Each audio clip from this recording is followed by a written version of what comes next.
Guarantee की बात की जा रही थी कल। गारंटी गारंटी ये तो समय बताएगा। ये तो गारंटी की बात कर रहे थे। बताइए, आपने गारंटी नहीं दी थी कि आप आय दुगनी करेंगे हमारे किसान भाइयों की? क्या आपने गारंटी नहीं दी थी आप वन पेंशन लेकर आएंगे हमारे नौजवानों के लिए जो शहीद होते हैं? क्या आपने गारंटी नहीं दी थी कि आप 2 करोड़ लोगों को नौकरी देंगे? क्या आपने गारंटी नहीं दी थी कि आप मुफ्त सिलेंडर देंगे? क्या आप यूपी में गारंटी देके नहीं आए थे कि होली और दिवाली में आप महिलाओं को मुफ्त सिलेंडर देने का कार्य करेंगे? क्या वहां के आवारा पशुओं को आप उनकी जो समस्या है उसको सुलझाने का काम करेंगे? आपने नोटबंदी में भी गारंटी दी थी कि आप आतंकवाद को खत्म करेंगे। आप सबसे ज्यादा घटनाएं आतंकवाद की अगर हुई हैं तो भारतीय जनता पार्टी की सरकार के समय हुई है। चाहे वो पुलवामा हो, चाहे वो पहलगाम की घटना हो, चाहे वो नक्सलवादियों की घटनाएं हो, सबसे ज्यादा अगर हमारे जवान शहीद हुए हैं तो भारतीय जनता पार्टी के समय में शहीद हुए हैं।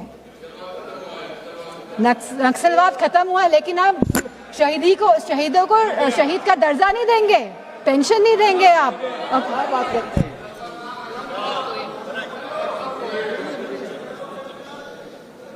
तो मैं केवल ये बात कहना चाहती हूँ कि बचपन में हम सब ने कहानी सुनी थी रेड राइडिंग हुड की।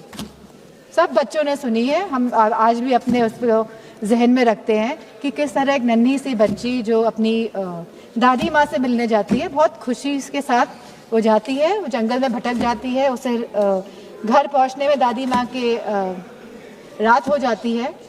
और जब लड़की पहुँचती है तो हम सभी जानते हैं कि दादी माँ तो वहाँ नहीं होती है, लेकिन वहाँ पे कौन होता है, तो ये हम सभी जानते हैं।